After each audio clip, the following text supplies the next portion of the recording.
የሚያስታርቁ ብዙኃን ናቸው እግዚአብሔር ልጆች ይባላሉ።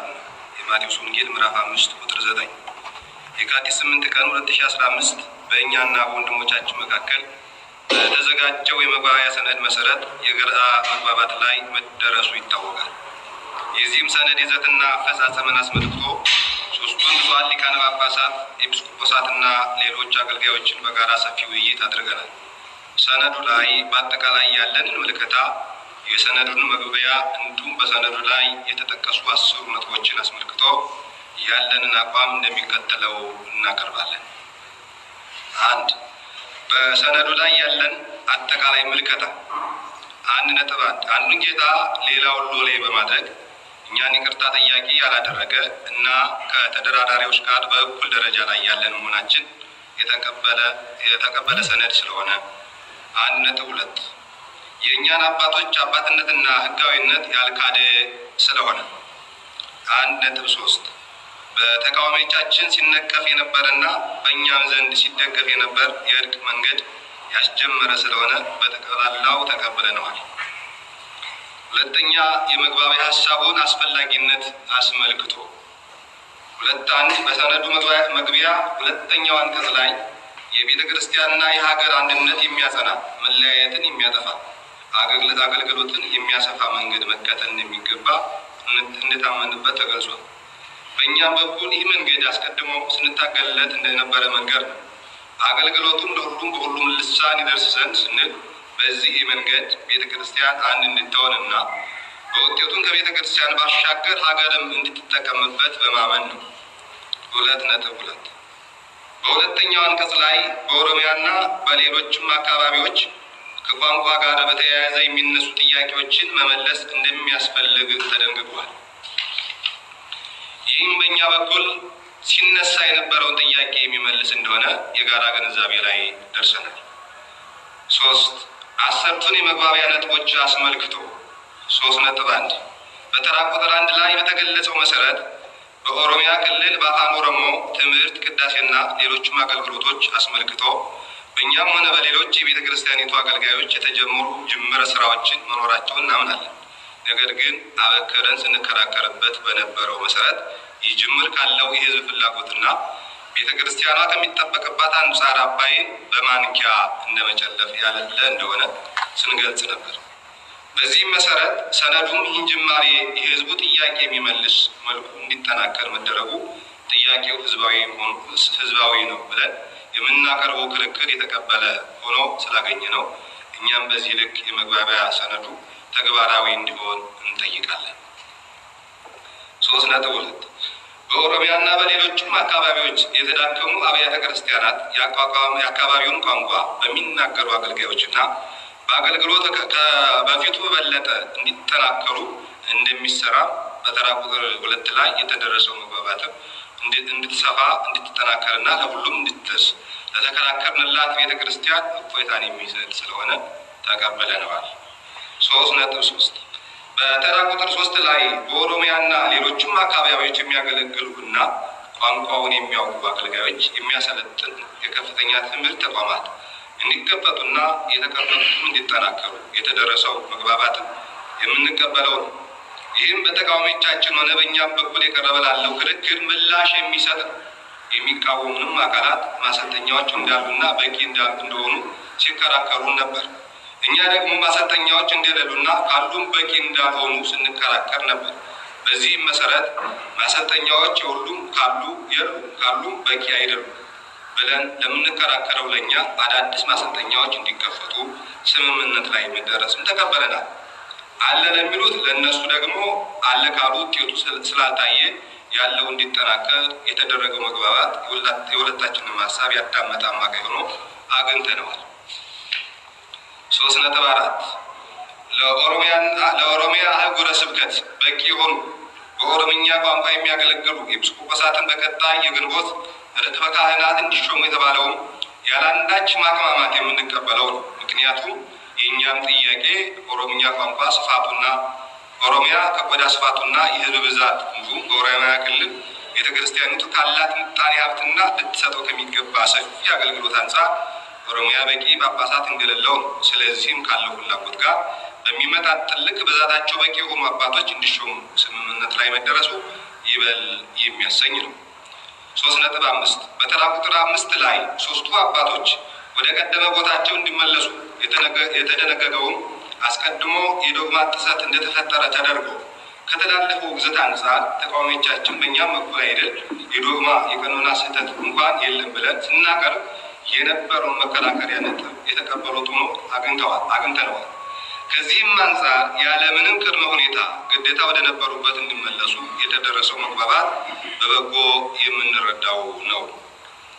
3.6 በተራ ቁጥር 6 ላይ በተደነገገው መሰረት በሶስቱ አባቶች የተሾሙ ኤጲስቆጶሳትን አስመልክቶ የተደረሰበት ስምምነት አጠቃላይ ሀሳቡን ተቀበለናል። ነገር ግን የሶስቱ ሊቃነ ጳጳሳት የተደረገው ሹመት የዶግማም ሆነ የቀኖና ጥሰት የሌለው እንደሆነ ይህም ሹመት መሻር ደግሞ የዶግማ ጥሰት እንደሆነ እንዲሁም የተሾሙትን ኤጲስቆጶሳት እንደገና መሾም የዶግማ ጥሰት እንደሚያስከትል የጋራ መግባባት ላይ ደርሰናል።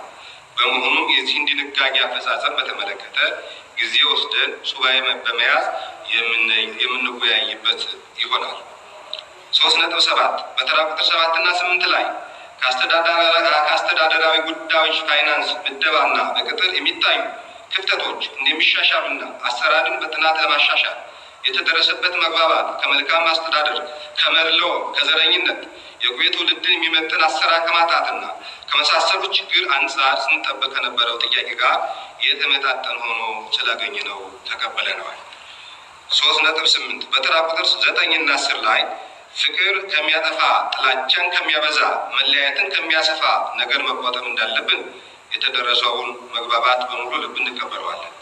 ነገር ግን ስምምነት ላይ ከተደረሰ በኋላ አንዳንዶች በዚህ ተግባር እየታዩ ስለሆነ ከወዲሁ ጥንቃቄ ሊደረግበት እንደሚገባ ልናስታውስ እንወዳለን።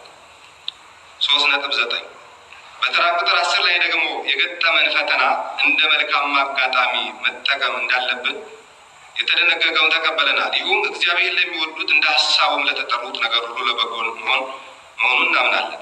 በዚህ መሰረት ይህ አጋጣሚ ወንጌል ለመስበክና የቤተ ክርስቲያንን አገልግሎት ማስፋፋት የምንጠቀምበት ቃል ነው። 3.10 በመጨረሻ የተጀመረው ተጋድሎ መሬት እስከሚይዝ ድረስ ከዓላማችን ዝንት እንደማንል ለሁሉም ለሚመለከተው አካላት ልናሳውቅ እንወዳለን። በተለይም ከኛ ጋር በብዙ ድካምና ውጣ ውረድ ውስጥ አልፋችሁ ለዚህም ተጋድሎ ውጤት በጉጉት ተጠብቁ ለነበራችሁ ሁሉ በመረጋጋት እንድትጠብቁን ጥሪያችን እናቀርባለን። በየጊዜው የምንደርስበት ሁኔታ በሚዲያ የምናሳውቅ ሲሆን መጪው የጾም ጊዜ የበረከት የፍቅርና የሰላም እንዲሆንላችሁ እንመኛለን። እግዚአብሔር ሀገራችን ኢትዮጵያና ሕዝቦቿን ይባርክ። አሜን።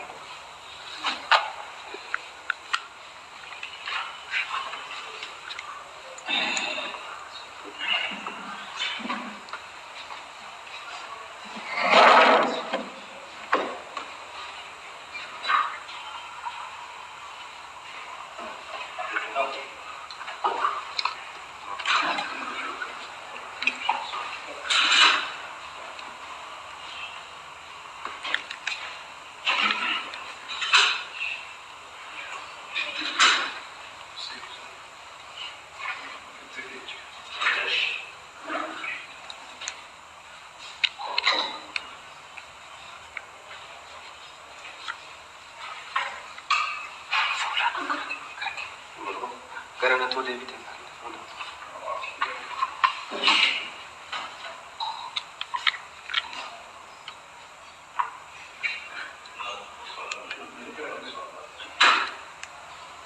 Kasih tentar. Mike of itu betul. Mike ya tangga. Mike. Of itu betul Mike ya tuh.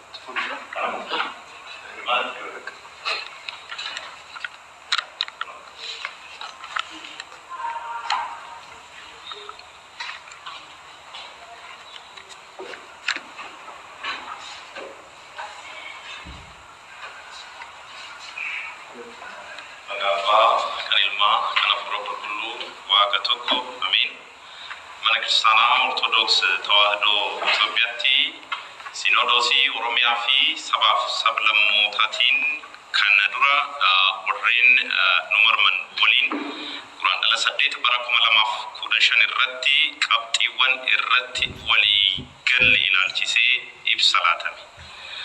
Warreen araarsanii kan eebbifamanidha. Ijoollee Waaqayyoo ni jedhamu. Wangeela Maatewos boqonnaa 5 lakkoofsa 9.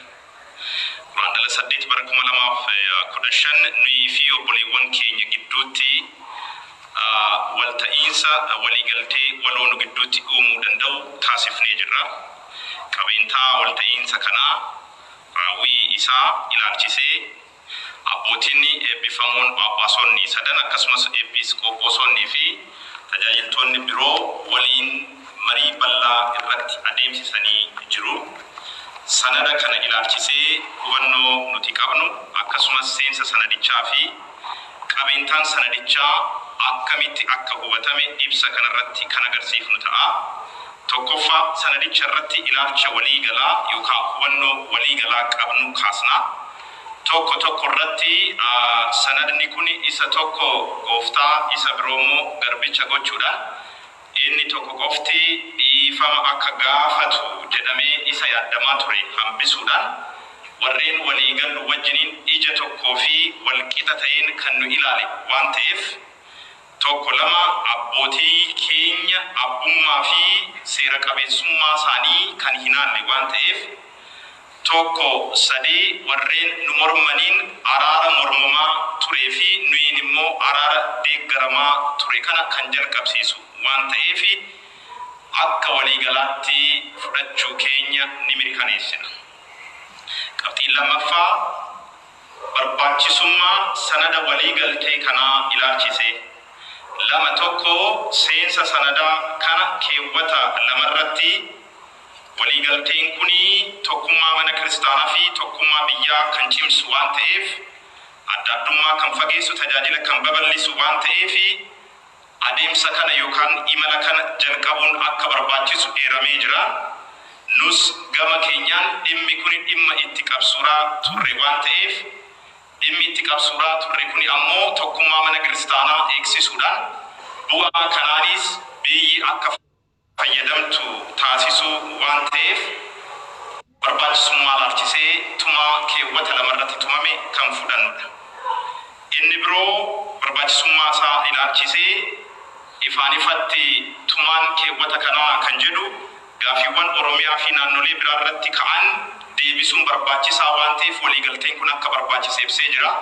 Nus kan falmaa turre gaafiiwwan gama tajaajila afaan hundaatiin mana kiristaanaatiin Oromiyaa fi naannolee biratti laatamu akka deebi'an waan ta'eef kanneen deebisuudhaaf waliigalteen kun hundaa'umsaa ni barbaachisa jenneetti ni amanna.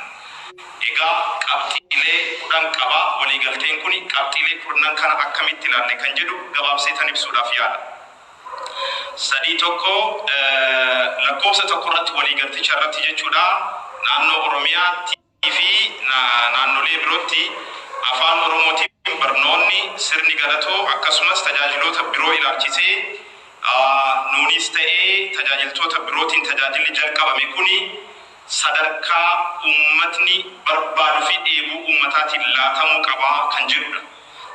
Nus kanuma waan gaafachaa turreef gaafiin kunis gaafii ummataa ta'uun isaa beekamtii waan laatameef ummata yoo jennu hordofaa amantii ortodoksii qofa otoo hin ta'in amantii kanaan alas kan jiran afaan keenyaan wanta nuti barsiisnu hubachuu qabu jennee gaafachaa bu'uura turreeni sadarkaa dheebuu ummataatiin gaafiin kun akka deebi'u waliigaltee taasifame fudhannee jirra. Qabxii lammataa irratti kan ka'e maalidha? Waliigaltee sanarratti jechuudha Oromiyaa fi naannolee biroo irratti manneen kiristaanaa dadhaban warreen afaan naannichaa dubbataniin tajaajila kana akka tajaajilanii fi tajaajilicha isa duraatirra jabaatee akka itti fufu waliigalamuun isaa ibsamee jira. Nus gama keenyaan kan jennu kanumadha. Naannoo keenyatti tajaajilli mana kiristaanaa dadhabee jira. Tajaajilli dura jiru gahaa miti. Isa duraatirra cimeetoo ariitiidhaan itti adeemuu qabna kan jedhudha. Kanaafuu fudhannee jira. Qabxiin sadaffaan waliigalticha irratti ka'e Oromiyaa fi naannolee biroo irratti dhaabbilee barnootaa olaanoo mana kiristaanaa banuu kan jedhudha. Dhaabbilee barnootaa mana kiristaanaa banuu warra banamanis immoo jajjabeessuu kan jedhudha. Irra deddeebi'uudhaan kaasnee jirra. bu'uuruma kanaan ammas kan jedhamaa jiru manneen barnootaa olaanoo hafuurawaa haaraanis ni banamu inni tures immoo tajaajila gahaa waan kennaan tureef ni babal'ata kan jedhamu kana gaafii dhumti keenya iyyuu kana waan ta'eef fudhannee jira. Inni biroo biyyoota lallabaa naannoo Oromiyaa irratti argamaniif afaan Oromootiin abbootii tajaajiluu danda'an episkooposonni caamsaa dhufu kanatti akka muudaman jedhamee kan tumame guutumaan guututti gaafii qabsoo keenyaa waan ta'eef fudhannee jira. Nus kan jechaa turre muudamni abbootii kanaan akka dhaabbannee fi abbootiin dabalataa akka muudamanii siinodoosii keessatti sagaleen keenya walgituu danda'u kan jechaa turre gaafii kana kan deebisu waan ta'eef fudhannee jira. 3-5 irratti qabxiin kaasnee lakkoofsa 5 irratti qabxii waliigaltee ka'ee ilaalchiseeti. Kanarratti kan ka'e maalidhaa? Abbootiin phaaphaasonni 3 muudama laatan gara iddoo isaaniitti akka deebi'anidha kan tumame. Nusi abbootiin keenya hin balleessine dogoggora doogmaas hin qabanii dogoggora qanoonaas hin qabanii kanaafuu sababni itti abaaramaniif hin jiraatu manni isaanis samsamuu hin qabu jennee falmaa turre amma ifama gaafadhaa kan jedhus hafee dogoggora doogmaa qabdu kan jedhus hafee dogoggora qanoonaa qabdus kan jedhu hafee waa takkayyuu dirqamni otoo isaan irratti hin bu'in iddoo isaanii duraatti ni deebi'uu tajaajila isaanii itti fufu kan jedhu ija gaariidhaan hubannee jirra fudhannee jirra. Qabxiin inni biroo qabxii lakkoofsa 6 irratti tumamedha waliigalticha irratti jechuudha. Kanarratti kan jedhu maalidhaa? Waa'ee episkooposota haaraa muudamanii tumamedha. Waa'ee episkooposota haaraa muudamanii tokkoffaa gama keenyaan dhaabni qabnu muudamni taasifame kuni rakkoo doogmaa akka hin qabnedha. Muudama taasifame kana immoo lakkii aangoo kanarraa bu'uu qabu yoo jedhame immoo rakkoon doogmaa akka uumamu beeksisuu barbaanna. Kana booda immoo warra muudaman irra deebi'anii too haa muudaman yoo jedhames kunis rakkoo doogmaa akka uumu irratti waliigallee jirra. Haa ta'ullee malee yaadicha akka waliigalaatti fudhannee jirra. Raawwiin isaa garuu rakkoo doogmaa kana bifa furuu danda'uun ta'uu waan qabuuf teenyee irratti mari'achuu akka qabnu raawwii isaa ilaalchisee waliigallee jirra. Qabxiin 7ffaan nuti kaasnu waliigalticha irratti qabxii 7-8 irratti kan ka'e ilaalchiseedha. Achirratti maal jedhaa? Rakkoon bulchiinsa gaarii, rakkoon faayinaansii, rakkoon ramaddii hojjettootaa, rakkoon qaxarrii hojjettootaa akka fooyya'uu fi hojimaannis akkaataa dhaloota kanaaf mijachuu danda'uun qorannaadhaan akka fooyya'uu qabu waliigalamee jira. Kana guutumaan guututti ni fudhannaa. Kana duras maal jechaa turre rakkoon bulchiinsa gaarii ni jira. Rakkoon garee wayiitiif looguu ni jira. Rakkoon sanyummaa ni jira. Tajaajilli mana kiristaanaa keessa jiru dhaloota qubee kanaaf kan hin gitne akka ta'e kaasaa turre jira. Gaafii keenya kana kan deebisu waan ta'eef kanarrattis waliigallee jira. Inni biroo waliigalticha irratti lakkoofsa 9 fi 10 irratti kan ka'e kaasne jechuudha. Inni tokko waanii jaalala balleessu akkasumas jibba kan babal'isu adda addummaa kan babal'isurraa ofirraa of eeguu qabnaa jedhamee tumamee jira. Nuyi kana ni fudhanna. Haa ta'ullee malee warri nu mormanis kana fudhachuu qabu. Karaa adda addaatiin yaadota adda addaa yoo kennan argaa jirra. Wanta jaalala balleessu, wanta adda addummaa babal'isu, wanta immoo jibba babal'isu raawwachaa akka jiran waan argaa jirruuf gareen kana raawwachaa jiran gochaa isaanii kanarraa akka of eeganis carraa kanatti fayyadamnee waamicha dabarsuu ni barbaanna. Qabxiin inni dhumaagaa bu'uura duratti kaasaa tureen lakkoofsa 10 irratti waliigalticha irratti qabxii ka'eedha. Qorumsa nu qunname kan akka carraa gaariitti akka fayyadamuu qabnu kan labsudha.